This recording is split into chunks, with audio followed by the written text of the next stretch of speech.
Something I've talked about a lot in the past is engaging with a horse's muzzle when they want to put their muzzle on you, whether they want to lick you, rub their teeth on you. Notice I called it rubbing their teeth on you, not trying to bite you. You might think they're trying to bite you. And what I found is it's an unmet need. And since I've started engaging with horses' muzzles when they do that, rather than trying to stop them from doing it or trying to avoid it, it's been a bit of a game changer. And Bundy here lives out, Bundy here lives out in the pasture, and you know, we don't do much with him at all. And we were just going to do a little bit of filming here, and he started on the chomping thing, and he's pretty adamant about it. You know, he goes at it for quite a while. But I did it for as long as he needed to, and then eventually, like this, he stopped doing it. But here 10 minutes ago, he was nyang, nyang, nyang, nyang, nyang, nyang, nyang, nyang, nyang. And right now he's got no interest in doing it, whereas 5 or 10 minutes ago, you know, if you didn't know that if you stay there long enough it'll go away, you'd think this is going to be here all day. You would think, I don't have time for this. Okay, it was only between 5 and 10 minutes that he did it. I didn't correct him, so I didn't. You know, I like to quote Brene Brown in cases like this. She says, don't shrink back, don't puff up, just hold your sacred space. So I didn't puff up and correct him. I didn't step back and let him push me around and try to avoid him. I just held my sacred space. I let him engage with my hand. And once he had enough of that, then it was done. And now he's standing like this. So if you think about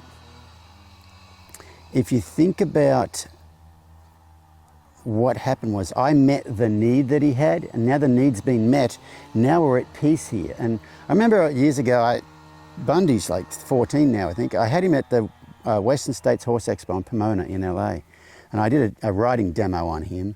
And as I came out the gate, and you know, he'd been in quite a few of my YouTube videos. I rode him out the gate, and someone came and goes, "Oh, Bundy, I'd love to take you home."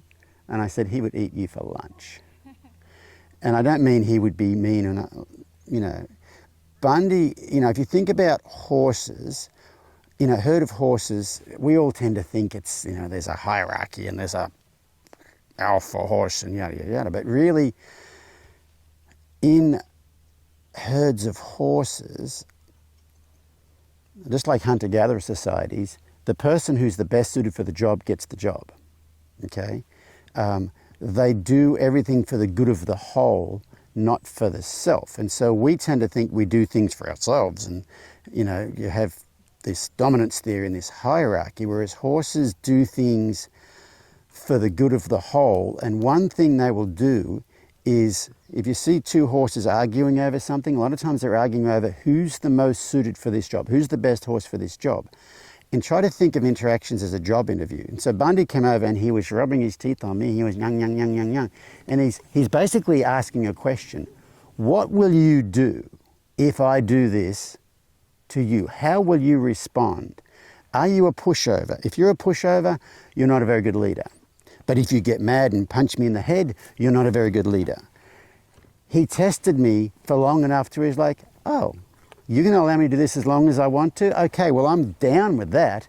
And so now he's standing here like this, but there was no correction made. And this is something that's really hard to wrap your head around, is most times when a horse is quote unquote challenging you or testing you, it's testing to see if they feel safe around you. Are you aware enough to be safe around? But if you're a hothead and get mad at things, you're not good for the leadership role. But if you're a pushover, you are not good for the leadership role. Whereas if you can prove that you're a aware, present, non-judgmental, solid citizen, then you can have this. And if I hadn't taken the time to do that with Bundy, I would be standing here right now, fending him off while I'm trying to tell you a story about something or other. But I don't need to fend him off anymore, because I proved that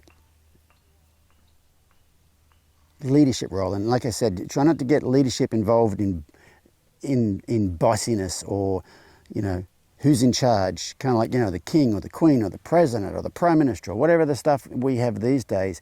It's more about, are you someone who's good enough That I could give up my need to protect myself and allow you to be my protector, basically, if you think about that. And, you know, in a herd, they're always challenging the leader, but they're not challenging the leader to try to gain the leadership. What they're doing is challenging, are you still worthy of that role? Because if you're too old or injured, someone else is going to take over that role. But they don't take over that role because they want to be in charge. They want to take over that role because they care. They care about the good. They care about the, you know, the whole of the herd. And like I said, this here is something that's really hard to wrap your head around, especially, you know, you've grown up in our society. Like I said, we have kings, queens, prime ministers, presidents.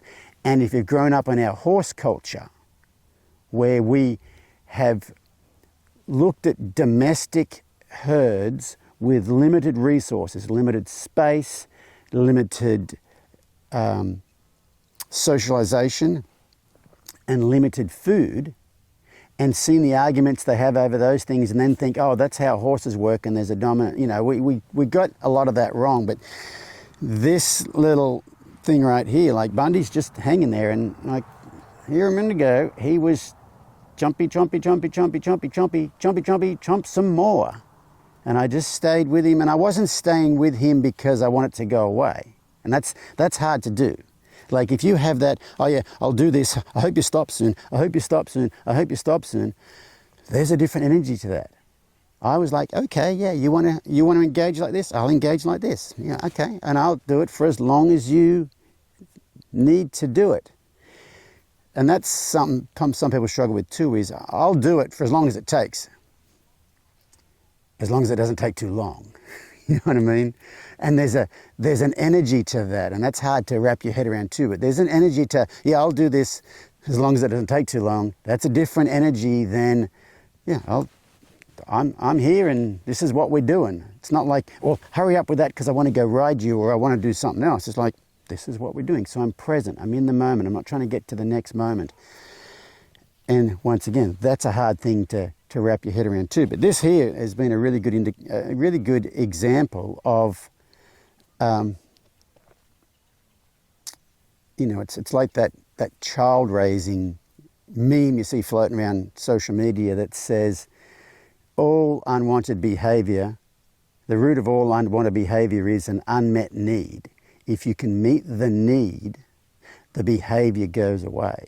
And I feel it's actually a lot easier to, in the long run, it's a lot quicker to meet the need than it is to correct the behavior that's coming, because the behavior is still, the reason the behavior is there is still there. Maybe it's not that behavior anymore, maybe it's a different behavior. But it's still there, whereas if you can meet the need, the behavior goes away.